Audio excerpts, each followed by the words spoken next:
Good afternoon, everyone. My name is Curtis Busby-Earle, and thank you very much for joining us this afternoon for this information and awareness session about the graduate programs in the Faculty of Science and Technology. At the moment, I am the Associate Dean for Graduate Studies and Research in the Faculty of Science and Technology, and we all really appreciate the fact that you've taken some time to share with us this afternoon to hear about the faculty, a little bit about the university and how to apply the programs, and of course, the programs that we would like to draw your attention to in our Faculty of Science and Technology. So if you give me just 2 seconds and allow me to share my screen so that we can have a bit of information that I will be talking about.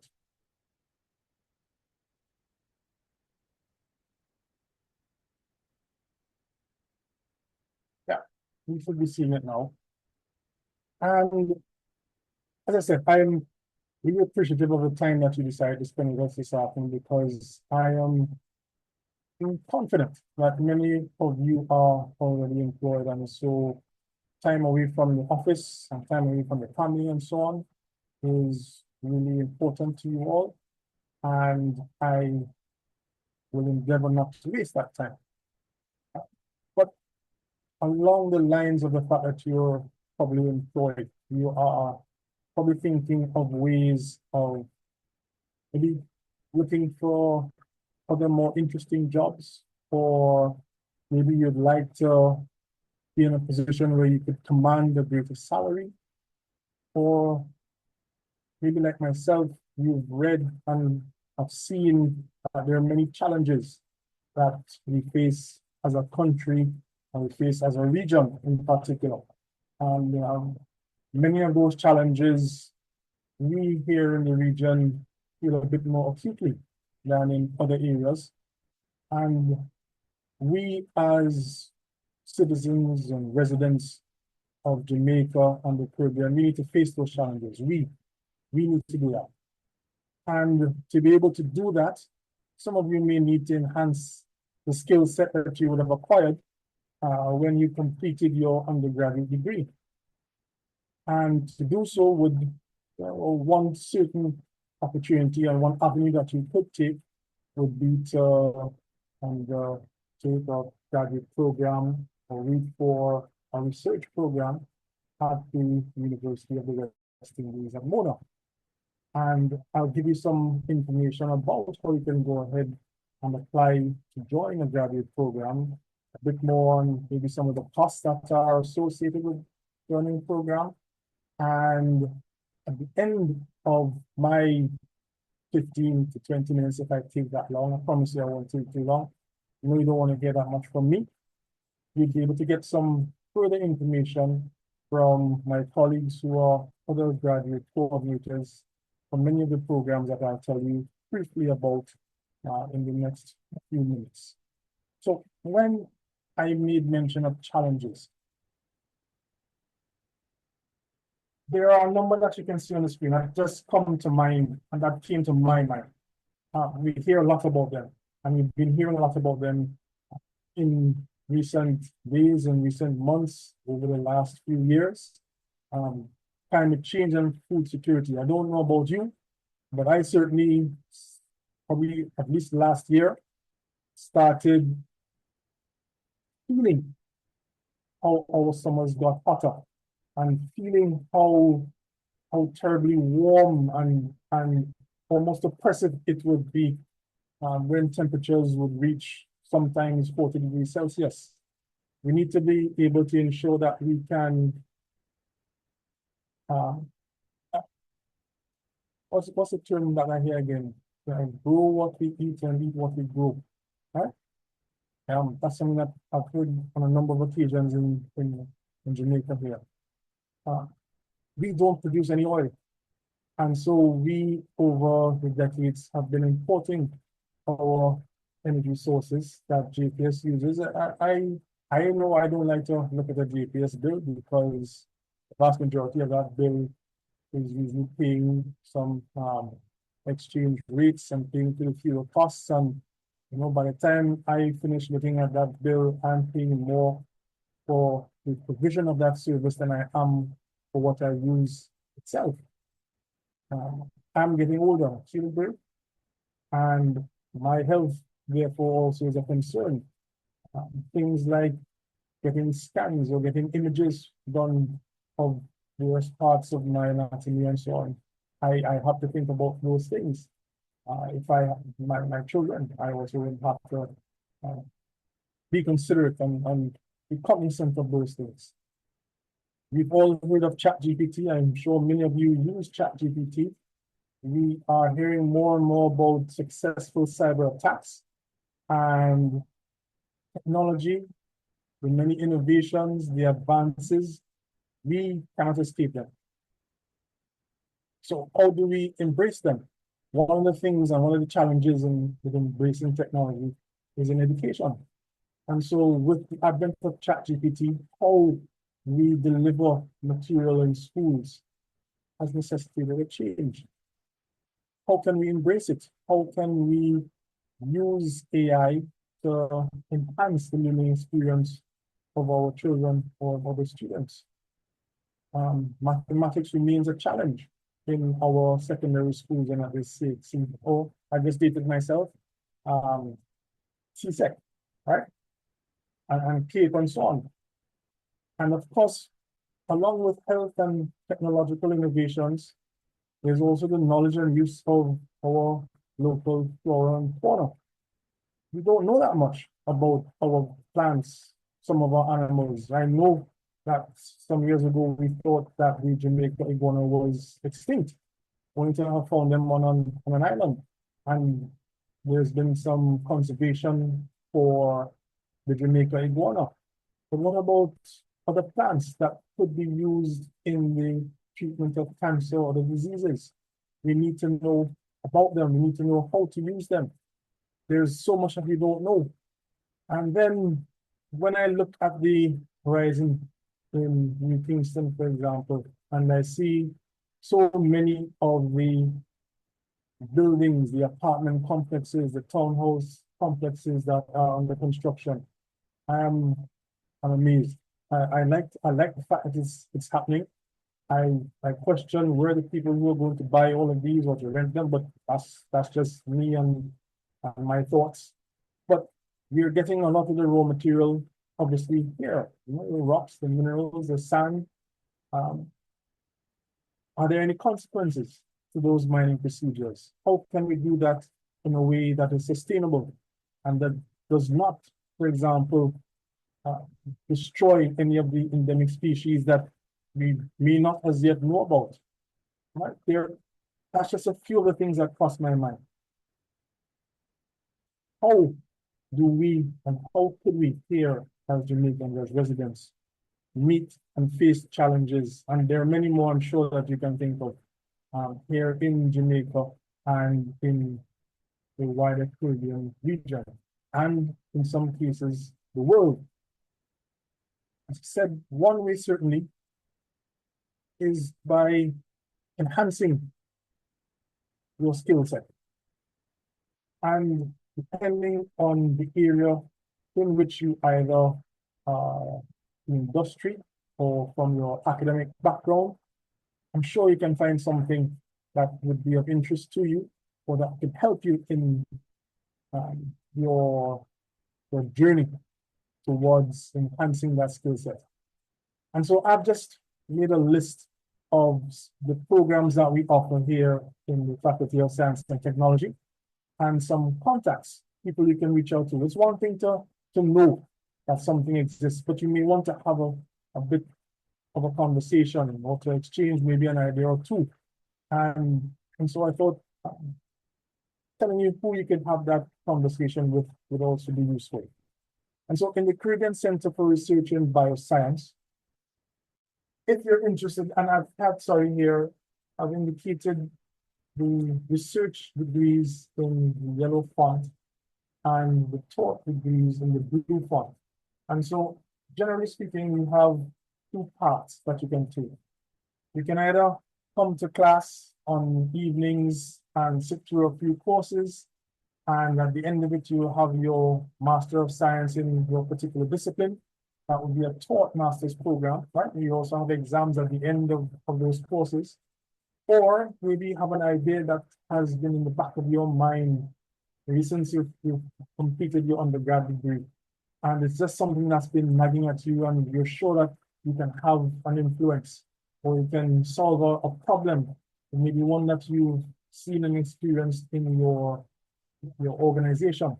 Well, then maybe you could undertake a research degree, which would first involve you registering and joining the MPhil program and then upgrading to the PhD. And at that point, you could consider yourself having completed that degree and expert in that particular area or that particular field that you study. And so the MPhil and PhD in biotechnology, we could contact Dr. Sylvia Mitchell. I know she's done a lot of work in things like Akis.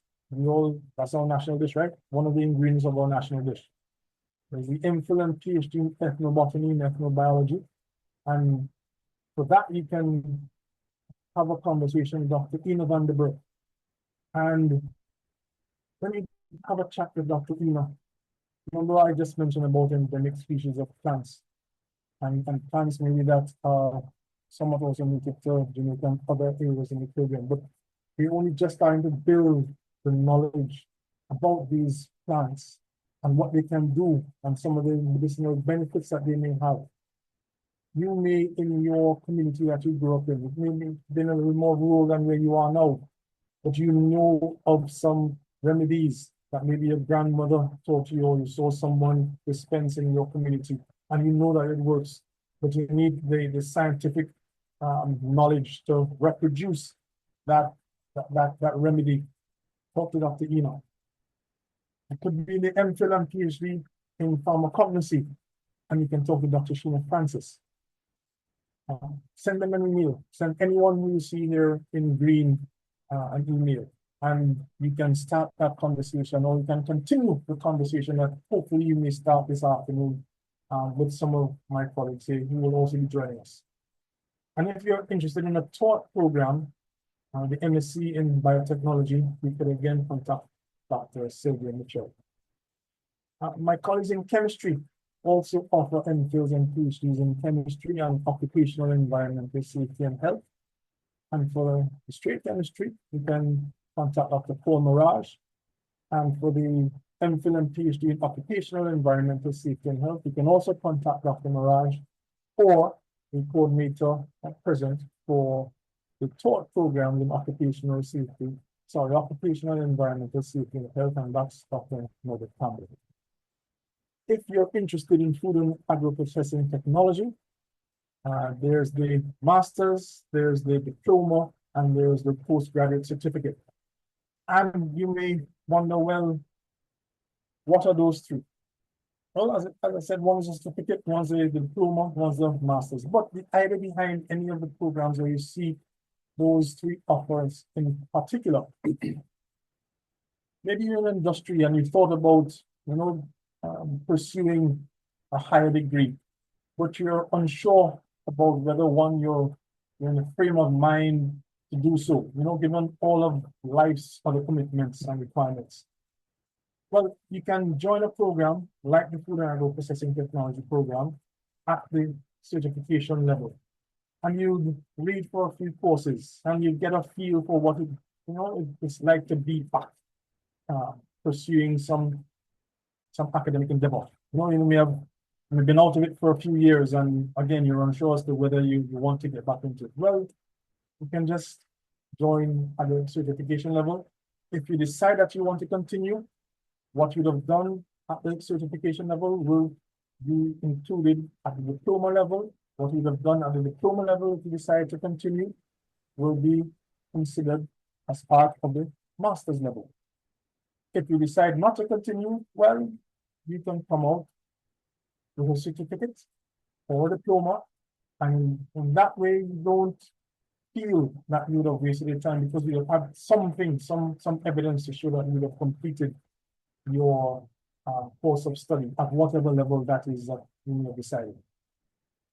In computing, And computing is close to my heart. I'm a computer scientist. And in computing, our research programs, the MPhil and PhD in computer science, you can contact Dr. Carl Beckford. And for the taught programs, you could also contact Dr. Carl Beckford in computer science for the MSc or computer-based management information systems. And for the, there is a postgraduate certificate in information technology. But what we've been doing in recent times is encouraging applicants to look at the certificate in applied data science. I think many of you as well in industry know that there's quite a demand for people who have skills in and knowledge in applied data science. And so you can find out what the requirements for admission would be in terms of your academic and professional background. And you can check out the postgraduate certification in applied data science, or the diploma, or the master's. And for those, you can reach out to Dr. Ricardo Anderson. In the field of geography and geology, so I was talking about mining and raw materials for construction. But we've also, remember the earthquake that we had last year? I think it was last year. I certainly won't forget it because that was always quite an experience. And certainly up at campus, some of the buildings still bear the marks of that earthquake. But to learn about earthquakes and to learn about the land and also about climate and food security, then maybe you'll be interested in one of our programs in geography and geology. And for those, either the research programs in geography or the research program in geology, you can contact Dr. Farah Edwards. In life sciences, there are quite a number of things. Maybe you're interested in the marine environment. We'll talk about the blue and the green environment. Maybe you're interested in, as I mentioned earlier, iguanas. I know maybe some of the ladies aren't so keen on lizards and families of lizards. I mean, they are beautiful in their own way, right? Or in marine and terrestrial ecosystem, disaster risk management, or urban and rural environmental management. Any of those taught master's programs, please have a chat with Dr. Vivian Vassell. If you're interested in a research degree in botany, zoology, environmental biology, environmental management, or marine sciences, have a talk with Dr. Denise Ford. And if you're interested in agricultural entrepreneurship, which is a taught program, then contact Professor Nuruddin Venkevia. I had mentioned mathematics. Mathematics, in my opinion, but I don't think I'll get much of an argument for my next statement. Mathematics is a lingua franca of the sciences. Don't run from it. We need it. We need it in everyday life.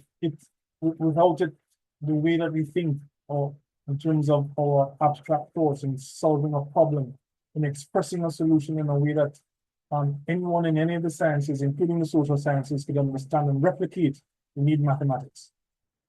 And if you're therefore interested in pursuing a research degree in mathematics, then you can contact Dr. Victor Ranjan Mehira. And if you're interested in maybe the taught master's program in mathematics, you can also contact Dr. Mehira.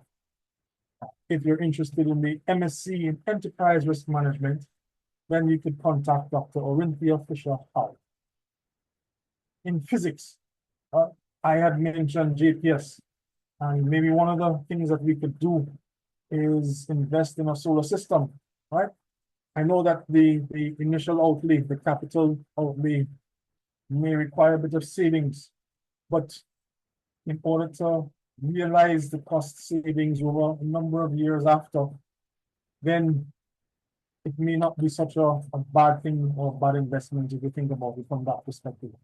But to learn about renewables, including solar systems or wind energy, then you could pursue something along the lines of an MPhil in physics or applied physics, or if you'd like to build machines that could be integrated or become part of a solution to some of the problem, then maybe the MPhil in or PhD in electronics.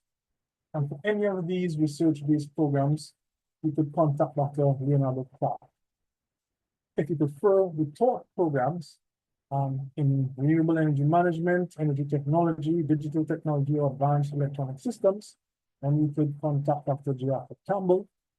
And then mentioned about imaging for health and diagnostics, then maybe you would be interested in the MSc in clinical medical physics, and for that, you could contact Mr. Sanchez Palmer. And so, before going and letting you know how, because I know that you must be interested. I mean, I am, as I said, a computer scientist, but there is nothing that I said over the past 5 to 10 minutes that hasn't been absolutely interesting to me. From the iguanas to the endemic species, to geography and geology, to earthquakes and mathematics, the expression of solutions. It's all really interesting. It's what drives industries and drives economies and drives nations. And that's what we said we need to do, face the challenges that we're experiencing to continue the growth that we've been realizing over the past few years. And we have world-leading researchers and scientists in the Faculty of Science and Technology. Don't believe me? Take a look. Right? You can take a look at, for example, Professor Michael Taylor, who's our current dean, and his work in climate science, and his, can't say his alone, right? Our colleague, Professor Tanisha Stevenson. You can look at, for example, in the Department of Computing, Professor Gunjan Mansing, or Professor Daniel Kaur. In chemistry, we can take a look, we can look at and investigate, for example, Dr. Ian Thompson, who I mentioned, and his work in using, I talked about grow what you eat and eat what you grow. The flour that he has created, right? As cassava flour, others that we have created ways of commercially developing and how we can bake with them. Talk to Dr. Thompson, talk to Dr. Minot, Dr. Donna Minot Cates.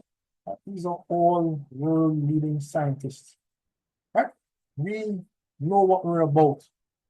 Come and talk to us. We like to hear about new ideas. We like to hear about how some of these things that you experience or that you may have grown up learning about, what we can do together to face these challenges and solve these problems and to push science in a direction that is beneficial to not just Jamaica, not just your community, but to the Caribbean as a whole. Right? We like to have those conversations. And so when you're ready, you can go to this link. Mona UWI postgrad prospectus. That'll take you to this page here that I've just made a copy of a part of it. And here you can send in your application, right? It's that simple. Do it online. You need some 1 or 2 documents, maybe, for example, your transcript of your undergraduate from your undergraduate program. If you have industry experience or professional experience, include it. If you don't have an undergraduate degree, that doesn't mean that you can't pursue your graduate program. You still can. All of that information is there on that page, right? Don't let some of the things that you may have heard of, or maybe you have a feeling about, deter you. Take a look, see for yourself. You can, more likely than not, find some program that you would be able to join. And of course, once you have applied and you're making preparations to join and come and meet us in person in the Faculty of Science and Technology, you're going to want to know about costs. Well, at this link here as well, you can find all of the costs for the programs that we have available in Faculty of Science and Technology.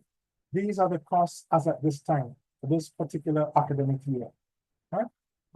As you would see here, all graduate programs in the Faculty of Science and Technology, with the exception of these named below, and I've included all of these that fall under that category of those named below. So you can take a look and see what sort of costs would be involved in pursuing a graduate degree. But again, I know there is a practical component of things, and we have to be realistic. And not everyone would have the tuition that is being asked to pursue a program maybe at the outset. That's fine. Although all fees are due typically by August 2024, in this case 2025, but typically August of any year, because it's typically in August when our academic years begin, you have options. You could pay on a semester by semester basis. And again, you can see the fees here that are applicable to the particular program that you're interested in. And the university also offers installment plans. And once you've registered and you have been given an offer to join one of the programs, you can apply to have such an installment plan created, and you can see what the payment options will be. So you can apply online via the bursary online system or BOS, the student system. And this here, this is the link where you can make that application, right? And you can see what the installment plan would be like. The other information, and there's quite a bit more information. I didn't want to take all of the time talking about regulations and payment of fees and so on. Registration, any other information you can also find at this link here that I provided. Okay.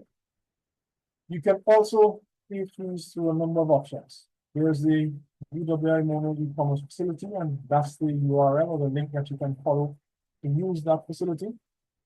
Or you can pay at the International Commercial Bank, Jamaican National Bank, Educom Credit Union, Paymaster, Bill Express, Western Union, and of course, the two landed campuses here in Jamaica, and that's at Mona and at the Western campus in Montego Bay. There are a number of options, right?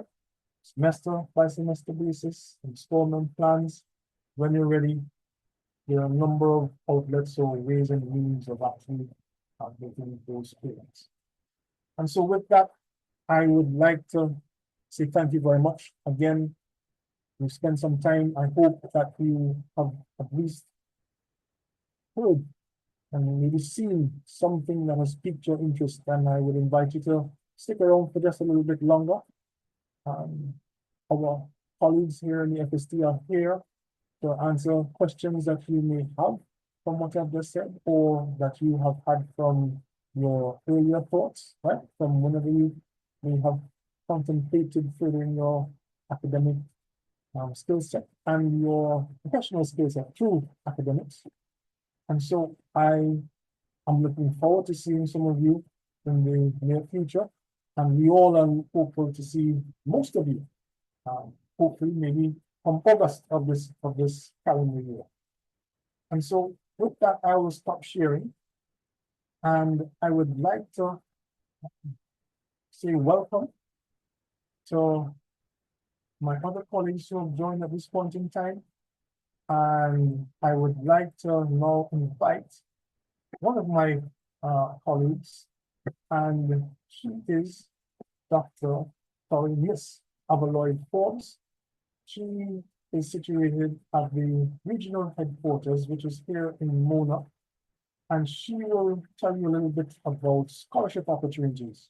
So remember, I said that, well, there are many ways and means of making payments. I talked about fees in terms of on a semester by semester basis or through installment plans.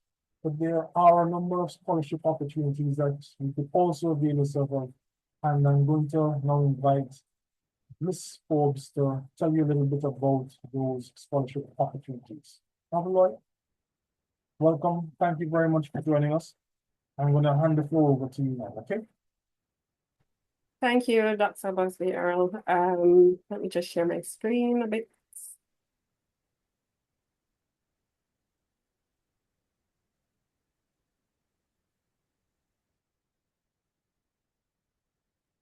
So of course, I reiterate everything that Dr. Busby-Earle has said to you all. Good afternoon again, everyone. My name is Ava Loi Forbes, and today I'll be sharing some of the opportunities available to you through our postgraduate scholarships, specifically for students in the Faculty of Science and Technology. Now, this does not represent all there is, but these are some of the scholarships that we support the Faculty of Science and Technology at the Mona campus. So we will take a look at those that we have available.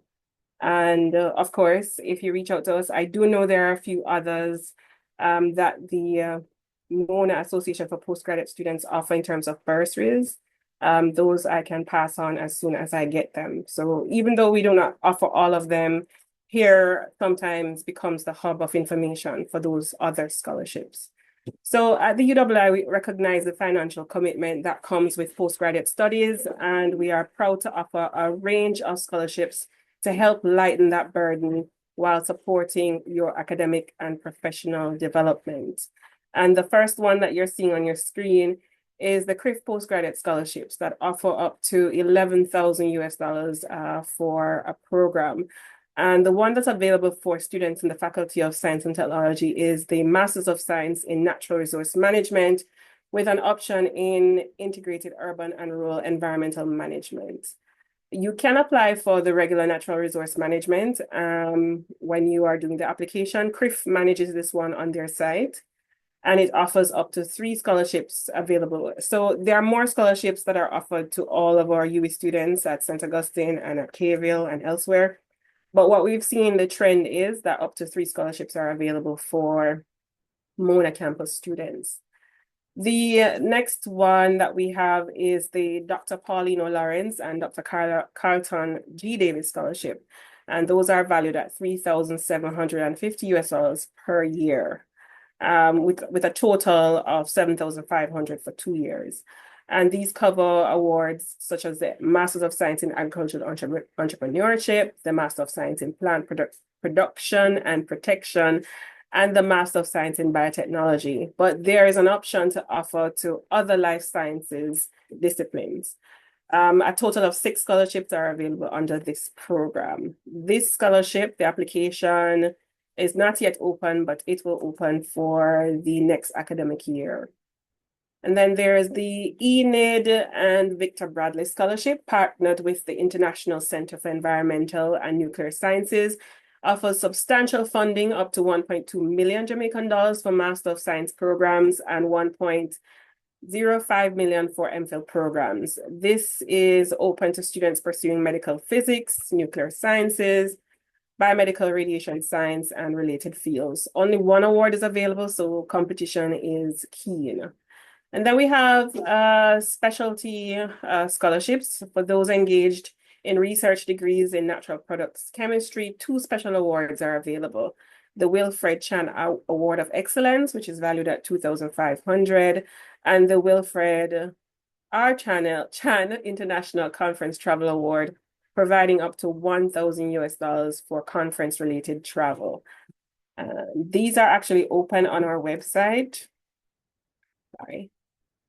So the applications for this one closes June 30th. Both awards offer valuable support for students involved in specialized research.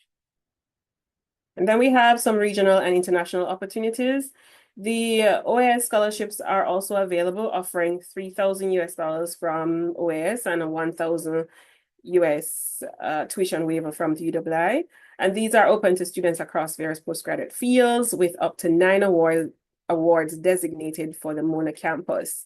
And of course, Faculty of Science and Technology students can apply for these.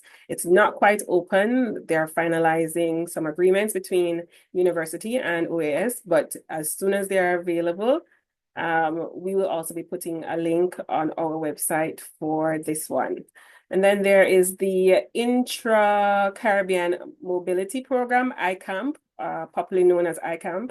It covers tuition, university fees, a 700 euro monthly stipend, and for overseas internships, a round-trip flight plus 6-month stipends of 1,000 euros. This is specifically available for the MSc Food and Agro-Processing Technology program here at the Mona campus. but it also offers up to 14 awards UWI-wide. So there are other programs that are involved. And then there are some other major scholarships.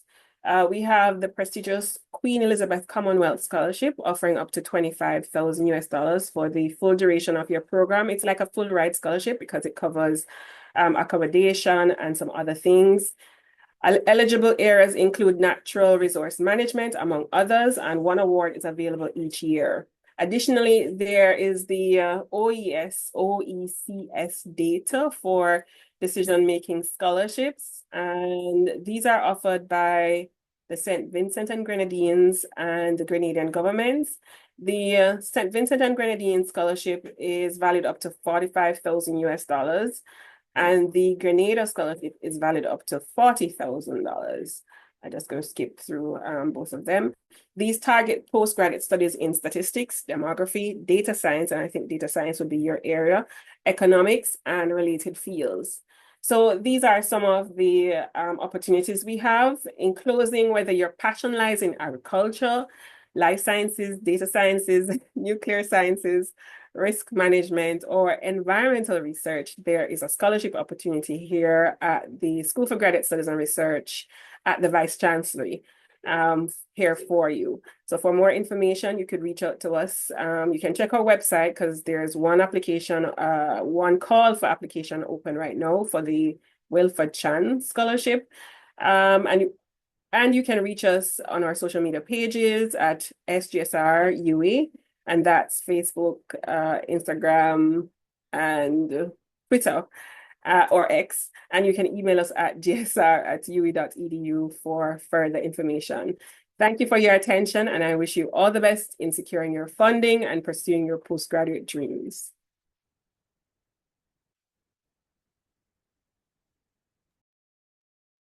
Thank you very much, Ms. Forbes. And at this point, I would like to say thank you to Mrs. Green Smith and Mrs. Collins Frey and Mrs. Robinson Grant, who are all quite involved in arranging and planning this little event this evening. So thank you very much to the three of you. I really appreciate all that you do and continue to do.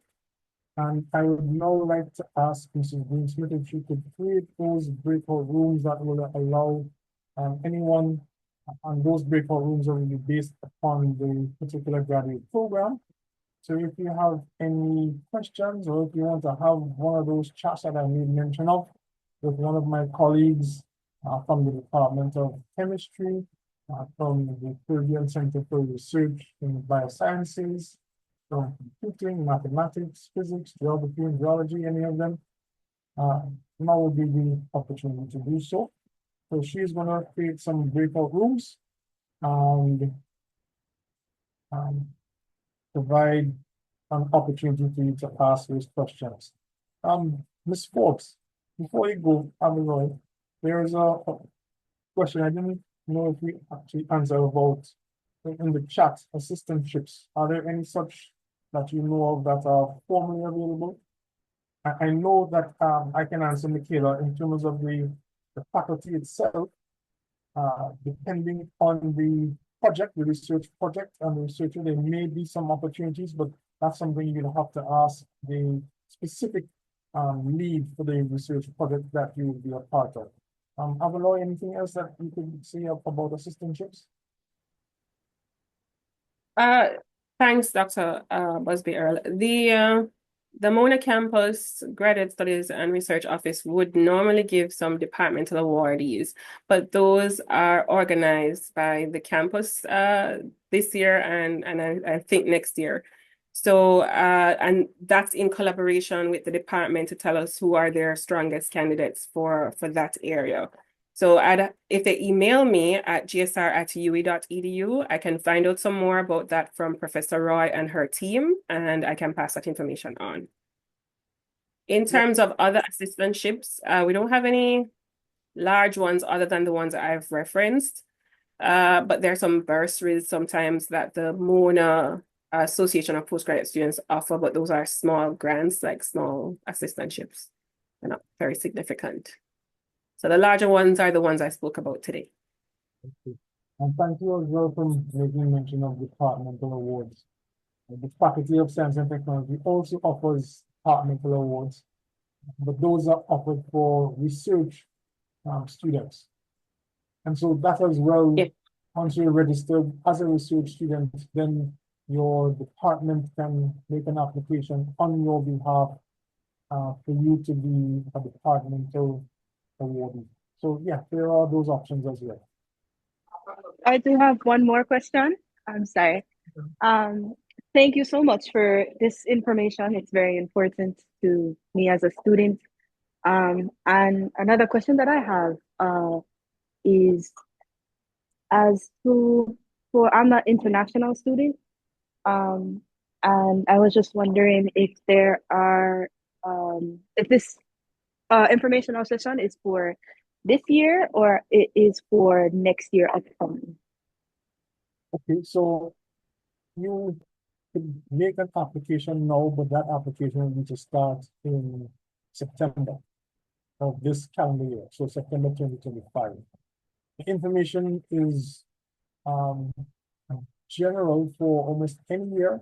What you'd have to do is look at a specific program, because some of the programs, for example, in life sciences, they are offered every other year. And so you'd have to see if, for example, in 2025, there will be an intake for a particular program. So I know that, for example, for the NRM, Natural Resource Management, there is an intake this year.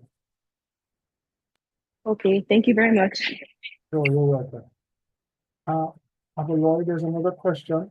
OECS scholarships for graduate studies in data science available to Jamaican UWI graduates.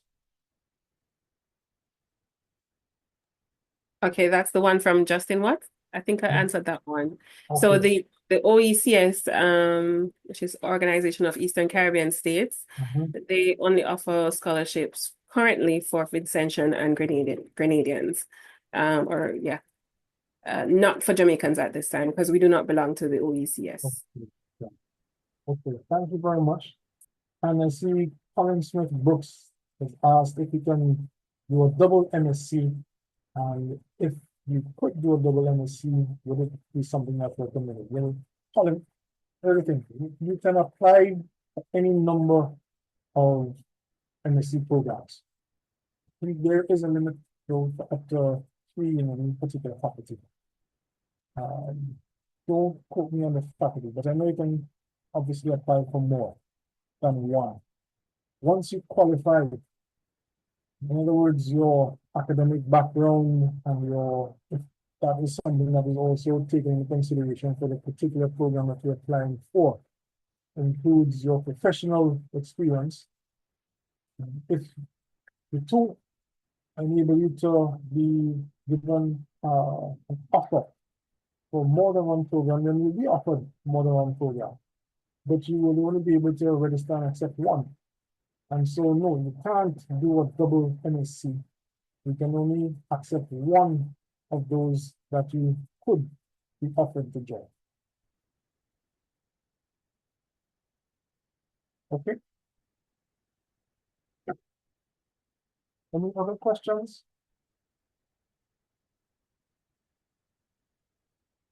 All right.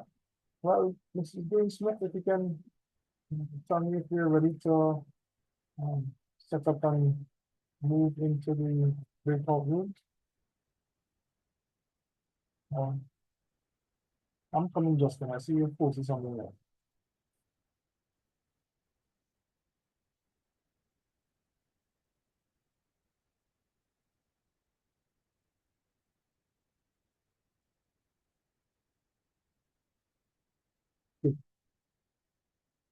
Justin has asked as well, if a brother is interested in MSc statistics offered at UWI in Boston, which is a part-time program, and face-to-face, is there any discussion between Mona and St. Augustine that could be hard to allow remote participation? Right. So, again, generally speaking, a programmer's courses are defined on the university's various curriculum. And one of the elements of that definition includes how course program can be delivered. And there are, again, typically three ways that it could be delivered. One is, if you allow me to use the categorization, the familiar classical face-to-face, what we've all been used to for decades, right?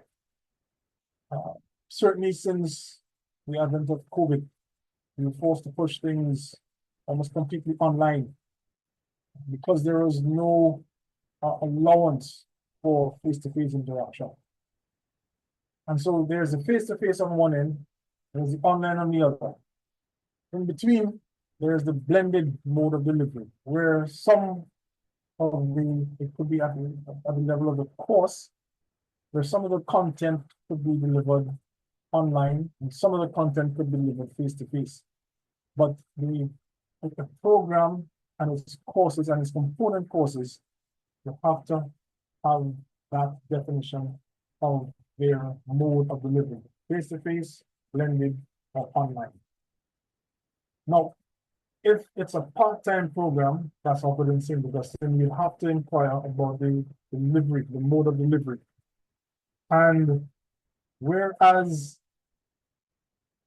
there may be some flexibility, in particular, if it's defined as blended, you could still find out if St. Augustine has the ability and has maybe in the past delivered or offered the program for students in remote locations, for example, here in Jamaica.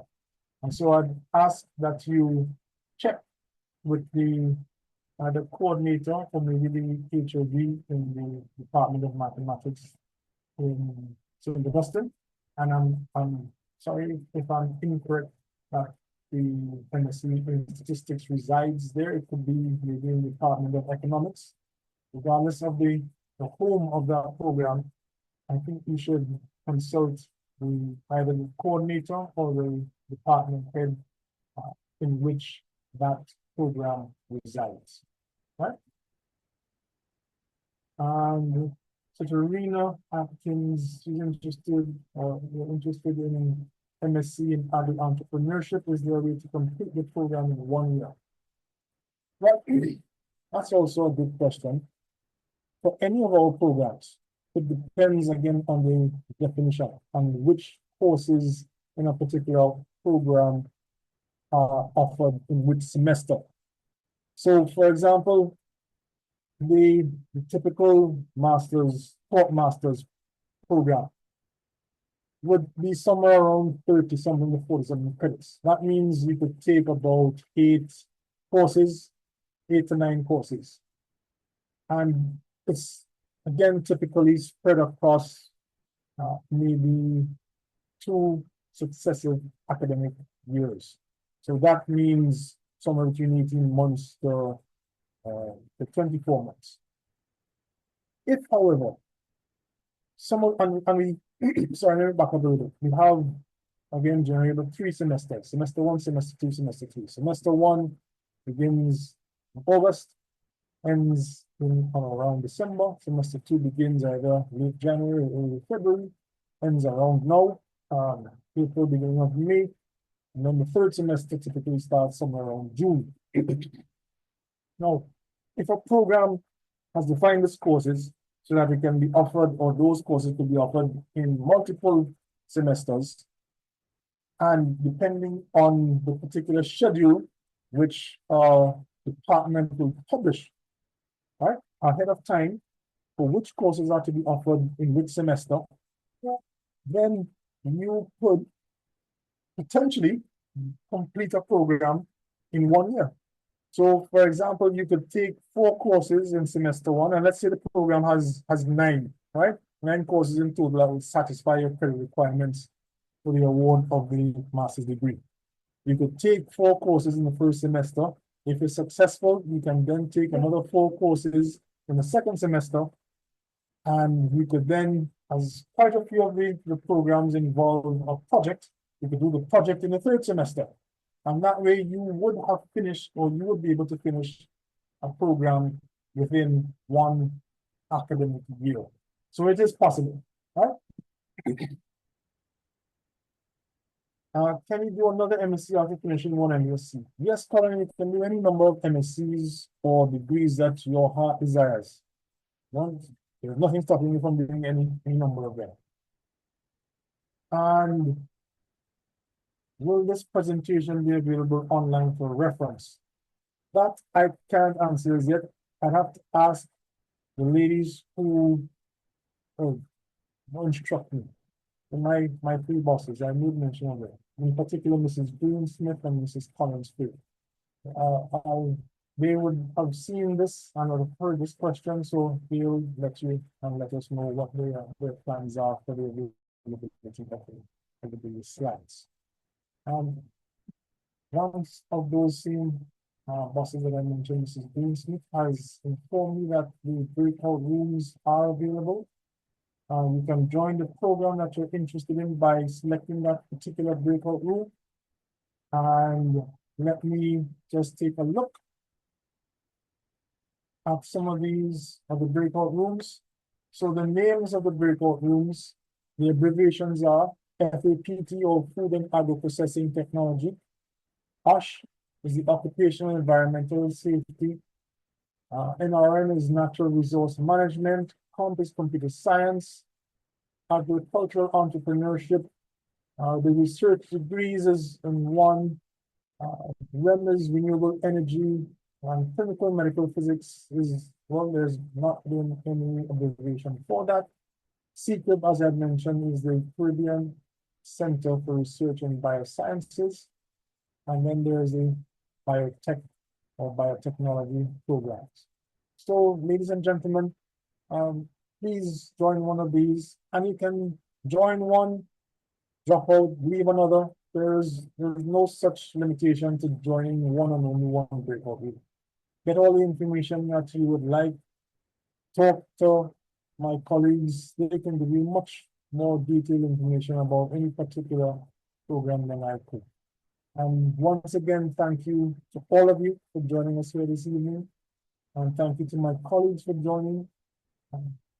Ms. Ava Loi, thank you as well for all of that information on scholarships. Your work and knowledge has been very valuable. Really appreciate it. And of course, again, to Mrs. Green Smith, Mrs. Collins Free, and Mrs. Robinson. And so on that note, I will say good evening.